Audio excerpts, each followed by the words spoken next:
Today is Maundy Thursday. It's leading into the Easter weekend, a very important time, and I might add the most important day in the church's calendar each year is Easter and Good Friday. But Maundy Thursday is the day we celebrate communion here on this program, and we invite you to share communion with us.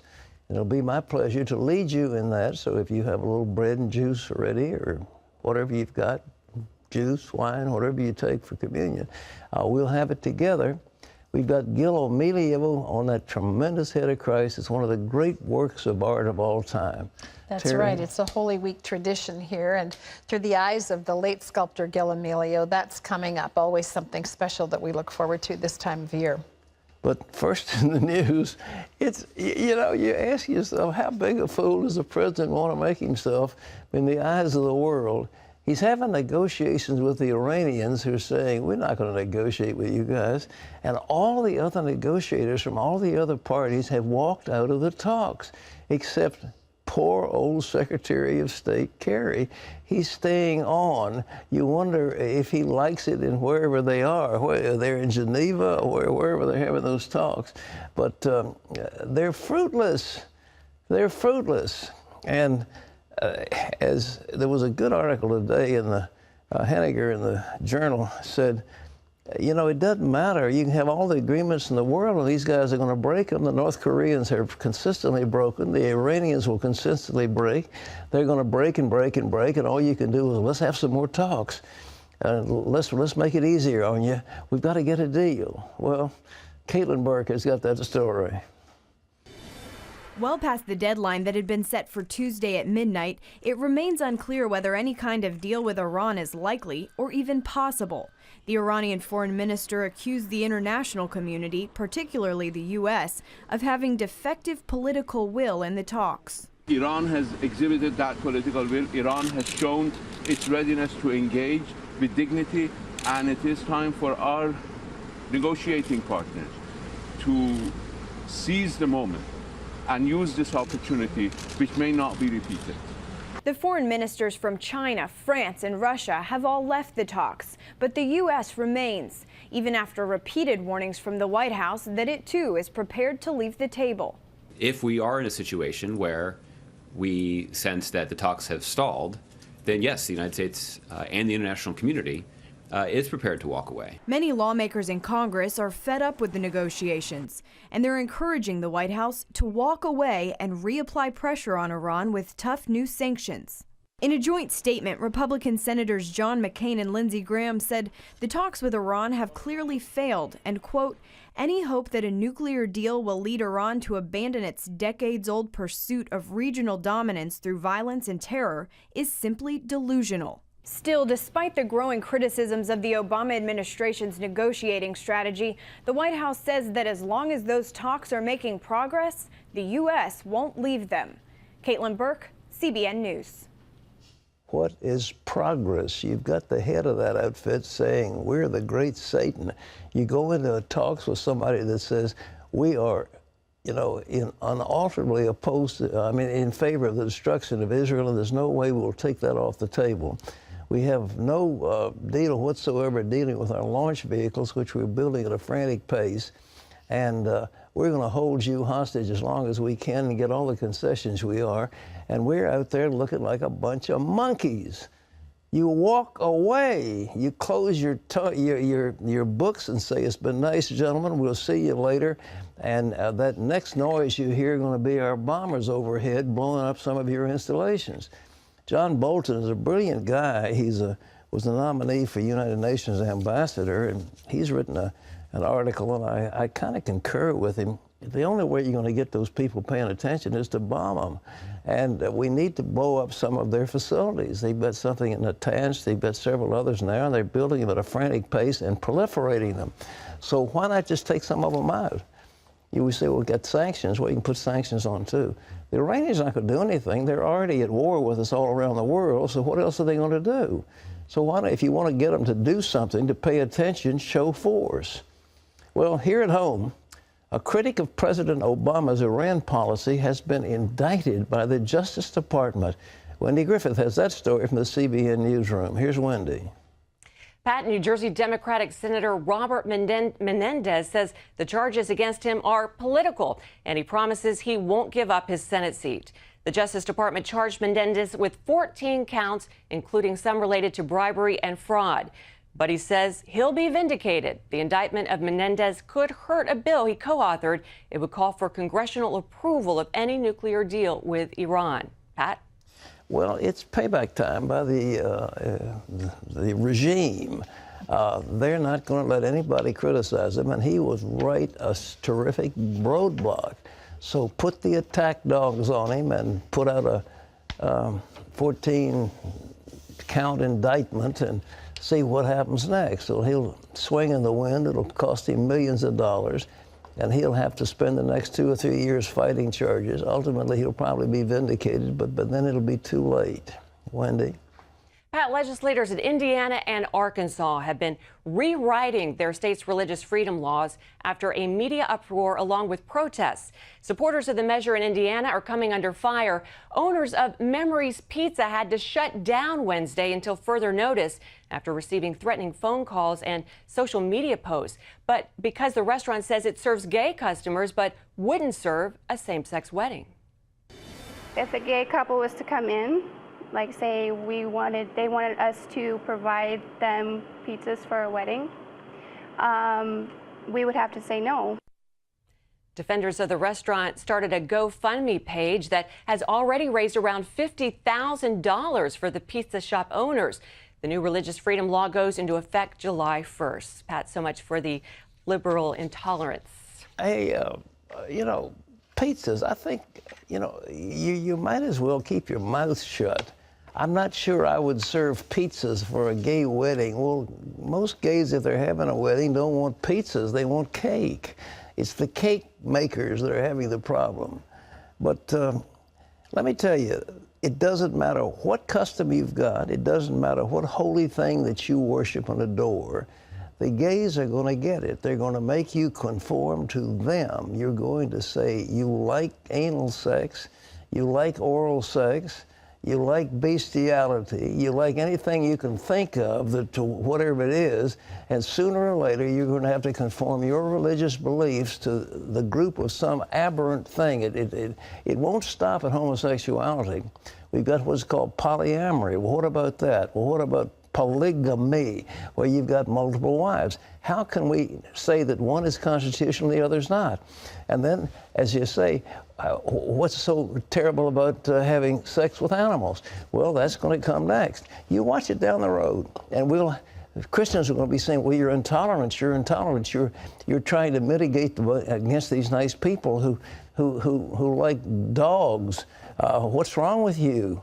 Now, what's wrong with somebody that wants 10 wives, 5 wives, 4 wives? What's wrong with you? The Muslims have 4 wives. And the latest thing, of course, we've known about it in the Quran. They don't like fornication. As a matter of fact, they'll stone people, kill them for fornicating. But at the same time, if a guy sees a woman and he's attracted to her and he's not married to her, he will say, I want to get married to you. And so they perform a quickie ceremony. She becomes his wife. They perform sexual acts together. When it's all finished, he says, I don't really think I want to be married to you anymore. And he says, I divorce you, I divorce you, I divorce you 3 times. And the marriage is terminated. No problem. No offense, no foul. That's in the book. And so they go off scot-free. It is a weird world we're living in, and just, ladies and gentlemen, please know that your deeply held Christian beliefs are going to be under assault in every single phase of your life, and it's going to get more intense, and it's going to be more intense in Israel. So just get ready for it. Wendy? Pat, at least 15 people are dead and 60 others injured after Al-Shabaab launched an attack at Garissa University College in eastern Kenya today. The gunmen stormed the campus dormitories, shooting indiscriminately at first, then targeting Christians specifically. According to a witness, the gunmen started asking if those hiding in the rooms were Muslim or Christian. If they were Christian, they were shot on the spot. California's Governor Jerry Brown is ordering mandatory emergency water cuts throughout the state due to the drought. Sierra Nevada is experiencing the lowest snow level in 65 years. We're standing on dry grass, and we should be standing in 5 feet of snow. The idea of your nice little green grass getting lots of water every day, that's going to be a thing of the past. Brown wants to cut the state's overall water usage by 25% compared to 2013 levels. Outdoor water use is responsible for more than half of most residential water bills. Well, Russia threatened to use, quote, nuclear force to defend its takeover of Crimea. The London Observer newspaper reports that information comes from notes made by an American at a meeting between Russian generals and U.S. officials. Those notes were seen by the London Times. The Russians said in the meeting last month in Germany that if there was a move to take Crimea away from Russia and return it to Ukraine, Russia would respond, quote, forcefully, including through the use of nuclear force. The Russians also reportedly threatened possible military action against the Baltic states, which are all members of NATO. Pat, is Russia bluffing? Well, you'll never know because nobody's going to call the bluff. But there was a time when Richard Nixon was president that the confrontation took place about the Middle East, and Russia was prepared to go to war. And Nixon, I think, what is it, 73, Nixon ordered a full call-up of all the American forces, put all of our nuclear weapons on alert. All the nuclear bombers were given mission statements and were put in the air ready to fly. And the message was sent very clearly to the people in the Kremlin: if you mess with us, you're in a heap of trouble. And guess what? The Russians backed down because they knew we would obliterate them. But who wants to be in a situation where we're lobbing those hideous weapons back and forth? The idea is that one bomb can obliterate an entire city. And the Russians in the old days knew that. But Putin is playing games because he knows he has a weak leader in America who he can bluff. And so he's talking about the Baltics. Sure as you're alive, Lithuania, Latvia, Estonia, those countries are going to be next. They say, well, you should be part of the greater Russia. We're going to have a Russian minority population. We're going to take you over. It's coming, again, unless somebody stands in the way. But what Putin is weak. He has weak armed forces. It's all bluff and bluster. And I can't believe that he's so crazy. He wants to put the world into a nuclear war. But he can threaten it, and we'll back down. Wendy? Pat, these are busy days in Jerusalem as the city marks both Passover and Holy Week leading up to Easter this Sunday. Inside the old city walls, discoveries at Herod's Palace have caught the attention of Jewish and Christian scholars alike. More than 2,000 years of history are recorded in one building where Pontius Pilate may have sentenced Jesus. John Waggy brings us this fascinating story from Jerusalem. At the western edge of the old city, the Tower of David stands above the walls. 16 years ago, archaeologists found a building while working on the Tower of David Museum. Records on its walls go back even before the time of Jesus and the Roman governor who sentenced him to the cross, Pontius Pilate. For years, experts suggested that Pilate handed down his death sentence from Antonia's fortress on the other side of the city, where the Roman soldiers were housed. But recent evidence uncovered here at the site of King Herod's palace indicates that the luxury-loving Pilate was more likely to have pronounced judgment here. Archaeologist Amit Re'em helped discover the palace site in 1999. He's familiar with the history on these walls, from Herod's time until the British put a prison on it in the 1940s. Until now, those impressive walls are the only remains from Herod's Palace. We do not know what happened to the superstructures, to the palace itself. Maybe it was destroyed in the big revolt. Maybe it was destroyed by the Romans. Maybe it was destroyed by the Crusaders or the Ottomans. We don't know exactly where Jesus was tried, where he had his interview before Pontius Pilate, but we know it's somewhere in Herod's palace. David Pelegi is pastor of Christ Church, just steps away from the site. We know that the palace of Herod the Great eventually became Roman property after Herod's death, and that every year Pontius Pilate would come from Caesarea to Jerusalem here during the time of Passover to oversee the security of the city during the festival that the Jews called the Feast of Freedom. And it was at this time where if there was going to be trouble in Jerusalem, it would be during the Passover holiday.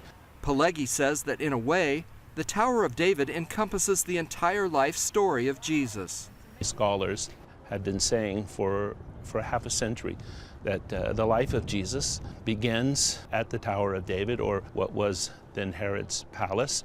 That's when the Magi come to visit King Herod.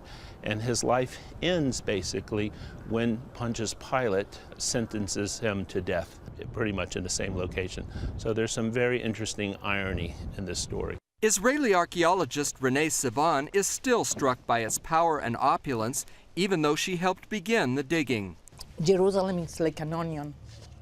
You peel it, peel it, peel it, and it never ends. But then you cry a bit, but not too much. That is what happens here. Pileggi calls the Tower of David the best museum in the city and says tourists would do well to start their journey here. Now we have the extra bonus of having the very place where Jesus was sent to execution by Pontius Pilate, and this will help Christians better visualize those monumentous events that happened to Jesus the Messiah, Jesus of Nazareth, in the last week of his life. And just a couple of miles away, the Mount of Olives, where Scripture says he'll come again. John Wagi, CBN News, Jerusalem. Thanks so much, John. Fascinating, Pat. What a wonderful piece just before Easter, the fact that they found Herod's Palace. I think this is fascinating. And it's coming to pass, and things it seems the events are cascading upon one another, and that's just one more of them.